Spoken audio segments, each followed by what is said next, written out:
Nesse mês de maio, aqui no Inteiro Teor, já falamos sobre decisões envolvendo diversos trabalhadores, tanto da iniciativa privada quanto servidores públicos. Hoje, vamos falar de um profissional que está sempre envolvido nessas decisões, já que é indispensável a administração da justiça. Vamos falar sobre a advocacia. Não sai daí! TRF da Primeira Região entende que iniciar exame da ordem no final do 8º semestre não impede expedição de certificado de aprovação. No IT Entrevista, vamos conversar sobre o tema com o presidente da Comissão Nacional de Exame da Ordem do Conselho Federal da OAB. Começa agora. Vem comigo.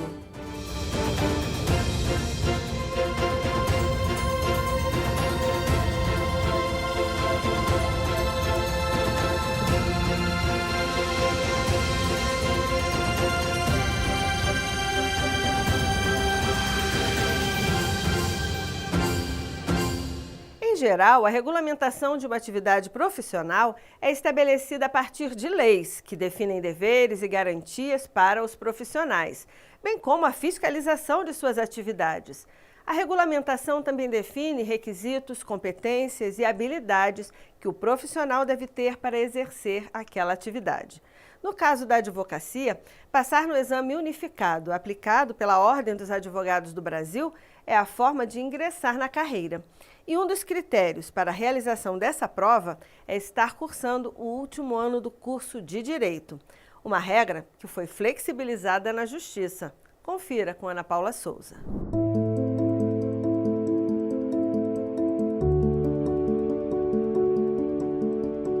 Está na Constituição Federal. A advocacia, seja pública ou privada, é uma das funções essenciais da Justiça, o que faz dos mais de 1.300.000 advogados no Brasil intermediários obrigatórios entre o juiz e quem procura o judiciário para resolver conflitos. O conselheiro federal e presidente da Comissão do Exame de Ordem do Conselho Federal da OAB, Marco Aurélio Choi, fala da relevância dessa carreira. A advocacia é uma profissão muito importante, profissão que resgata a dignidade do cidadão e que exige que nós tenhamos profissionais minimamente qualificados. E para garantir essa qualificação, a advocacia é diferente de muitas profissões em que as pessoas concluem o curso e estão aptas para o mercado de trabalho. Para ser advogado, após estudar pelo menos 5 anos no curso de Direito, ainda é necessário passar pelo Exame de Ordem Unificado. A prova, elaborada sob a responsabilidade da Ordem dos Advogados do Brasil, é realizada em 2 fases. E só após a aprovação nessas 2 avaliações é que o bacharel em Direito se torna advogado. Conclui um curso de Direito, ele recebe um diploma de bacharel em Direito, né? Ele não recebe um diploma de advogado, né? Esse título de bacharel em Direito permite que ele acesse aos mais diversos cargos públicos e privados, e isso se dá mediante a aprovação, via de regra, em concurso público. Então, se ele quer ser delegado de polícia, quer ser promotor de justiça, quer ser juiz de direito, juiz federal, e para ser advogado também, ele se submete a um concurso público, né? No caso, é o exame de ordem. Mas quando é possível realizar o exame? Para a OAB, a partir do 9º semestre, o candidato já pode se inscrever para a primeira fase, ou seja, antes da conclusão do curso. Mas a 13ª turma do Tribunal Regional Federal da Primeira Região entendeu que não seria razoável impedir a expedição de certificado de aprovação a um candidato que se submeteu ao exame da primeira fase quando estava no final do 8º semestre, prestes a ingressar no 9º período do curso de Direito, já que ele foi aprovado na primeira e na segunda fase. O caso aconteceu no Maranhão com o então estudante Marcos Lacerda Barbosa. Eu estava muito tranquilo na faculdade, certo? Estava muito bem nas matérias que eu estava cursando. Então, eu resolvi fazer a prova, verifiquei de certo que o edital não permitia que alunos do 8º período fizessem a prova, só que como já estaria terminando o 8º período naquele momento, e quando o resultado já estaria cursando o 9º período, resolvi fazer a prova, né? E, assim, não só fazer a prova, como me preparar para a prova também, isso é um fato importante. Não é só o fato de ter feito a prova no 8º período, isso não demonstra que seja uma prova fácil. Eu me preparei para a prova, inclusive me matriculei num curso preparatório que é reconhecido no mercado, mas naquele tempo eu acertei 63 questões, então tive um percentual de acerto muito bom. Então, assim como eu estava muito bem preparado, tinha me preparado para essa prova especificamente, eu resolvi fazer. Não me preocupei, no primeiro momento, com a questão de algum entrave judicial, né? E aí, quando eu fiz a segunda etapa, também pude ser muito bem, pude ter êxito, né? E ser aprovado. E aí, passou aquele período de resultado, de divulgação e tudo. Quando saiu o resultado com a minha aprovação, a gente ficou aguardando os trâmites da OAB. Quando veio o indeferimento, certo? Quando veio o indeferimento dessa aprovação. E aí a gente, de pronto, entrou com mandado de segurança, impetrou mandado de segurança. Para o relator do caso, o desembargador federal Roberto Carvalho Veloso, o candidato demonstrou os conhecimentos necessários ao exercício da profissão e foi bem-sucedido ao conseguir a aprovação. Por isso, a certificação como advogado é um direito, uma decisão que será cumprida pela OAB. Historicamente, né, eu, por exemplo, na época que fiz exame de ordem, você precisava ter colado o grau de bacharelado em Direito para realizar o exame. Por força, né, de uma decisão judicial mais à frente, o exame de ordem, a OAB Nacional, evoluiu o entendimento para permitir que o aluno matriculado no 9º semestre da faculdade pudesse se submeter ao exame. E hoje a regra do edital do exame de ordem é essa, né? No caso dessa questão específica do candidato do 8º período, a OAB, naquele caso, entendeu que não houve o cumprimento da regra do edital, mas, óbvio, é uma decisão judicial e decisão judicial se cumpre, né? Decisão judicial essa cumprida, mas que a OAB ainda tem nas suas regras editalícias essa questão do exame a partir do 9º semestre do curso de Direito. Vale registrar que o exame de ordem é algo muito dinâmico, né? Nós estamos sempre evoluindo, né, para tratar e tentar que o exame seja o mais justo, né, para aquele que pretende entrar nos quadros da Ordem dos Advogados do Brasil.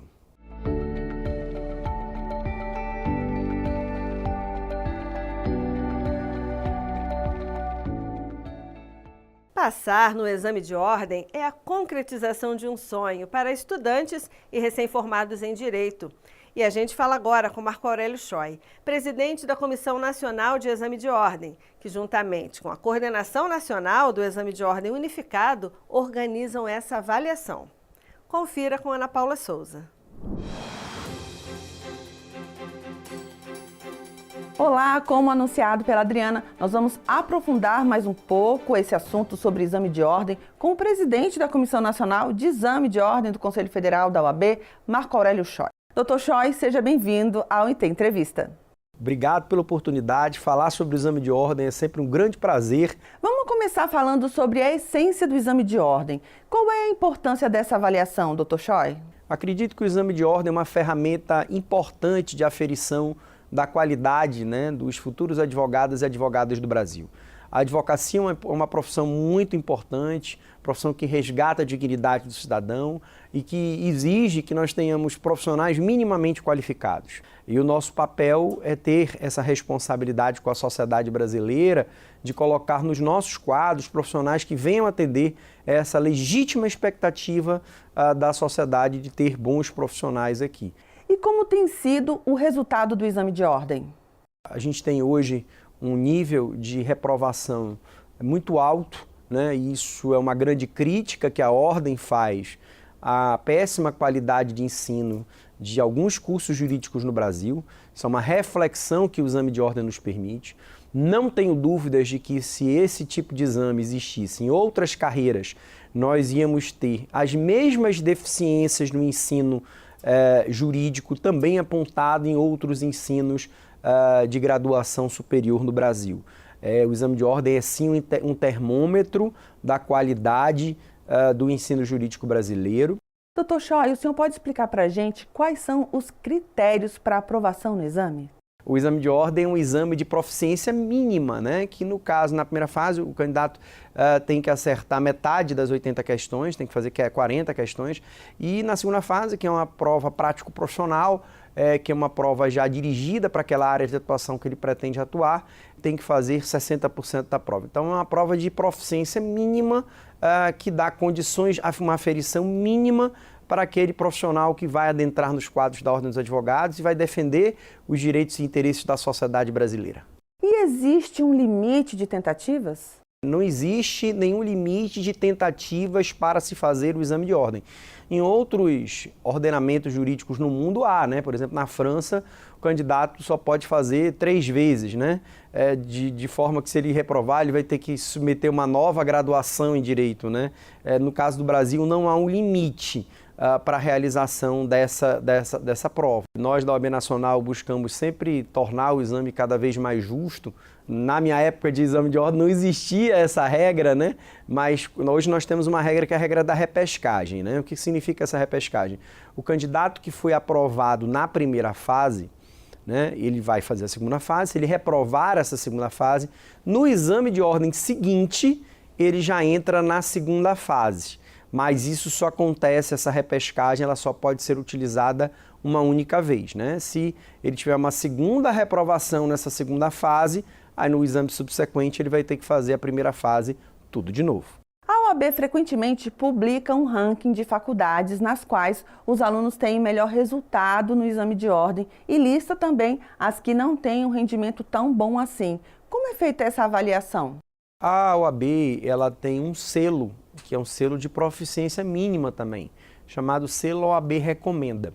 Qual que é a metodologia que a OAB utiliza para esses cursos, né? São indicadores objetivos de qualidade. Ela cruza as informações dos percentuais de aprovação do exame de ordem com os percentuais de desempenho do ENAD, que é o Exame Nacional de Desempenho do MEC, é um antigo provão do MEC. Cruzando esses dois requisitos objetivos, a OAB classifica com um patamar mínimo de qualidade esses cursos jurídicos do Brasil. Nós estamos, neste ano de 2024, no fechamento de um ciclo avaliativo, né?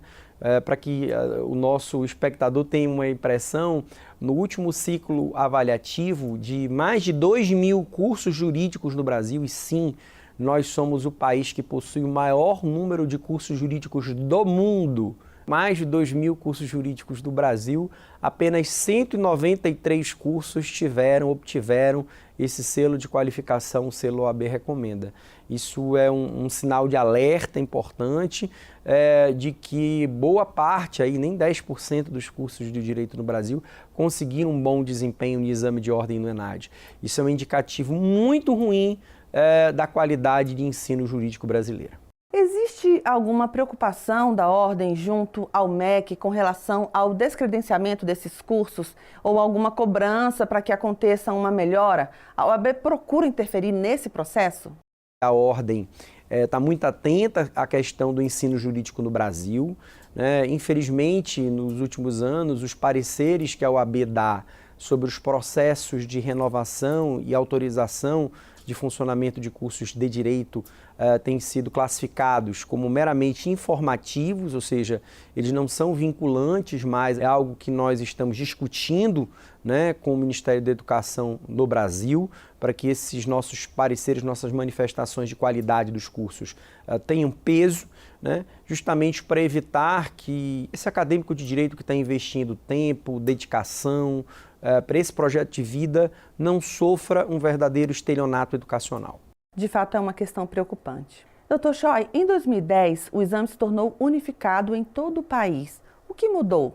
A advocacia, ela é uma advocacia nacional hoje, cada vez mais forte, graças à atuação serena da nossa OAB Nacional. E para isso, nós precisamos ter também um nivelamento nacional desses profissionais, né? Então, nós estamos agora realizando a 40ª edição, são 3 ciclos, como falei aqui, de exame por ano. Nós chegamos à 40ª edição do exame de ordem unificado, né? É um exame que acontece em 165 polos de atuação simultâneos no Brasil, por isso que dei o dado de que é o maior concurso jurídico do mundo, é um concurso com a grandiosidade da advocacia brasileira. Então, eu não tenho dúvidas de que o exame de ordem unificado é algo que é uma conquista, né, da advocacia, que nivela todos os cursos jurídicos do ponto de vista nacional, né? Antigamente, cada estado fazia os níveis de avaliação eram diferentes, né? E você tinha níveis também de profissionais diferentes. Então, hoje a OAB Nacional, uma preocupação do nosso presidente Beto Simonetti, com que o exame seja cada vez mais justo, e a gente está tratando isso, tratando a questão do exame, por exemplo, para pessoas com espectro autista, qual o tratamento que a OAB vai dar para esses candidatos. Está tudo dentro do radar da OAB para tornar esse exame de ordem um exame cada vez mais justo. Para finalizarmos, o que o senhor diria para o candidato que está prestes a fazer a prova do exame de ordem? Eu costumo dizer que a preparação, né, para quem vai fazer o exame de ordem, ela começa no primeiro dia da graduação, né? Acho que é muito importante o como você se preparou ao longo dos 5 anos do curso de Direito. Acho que a palavra, né, para aquele candidato é que o candidato se prepare para o mundo profissional que a advocacia vai abrir. A ordem não é inimiga da comunidade acadêmica, muito pelo contrário, eu vejo todo mundo tratando o exame de ordem como um bicho-papão, né? Mas quero dizer que a OAB está aqui de portas abertas para receber todos esses futuros aprovados no exame de ordem, engrossar as fileiras da advocacia brasileira, com hoje mais de 1.300.000 advogados brasileiros. Não desistam dos sonhos, a carreira da advocacia espera e abraça cada um dos senhores. Dr. Choi, muito obrigada pela sua participação aqui conosco.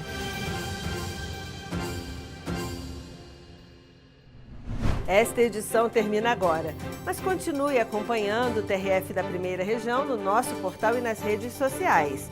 Eu conto com seu engajamento no Instagram e também no Facebook e no YouTube do TRF1. E eu te espero aqui na semana que vem. Tchau!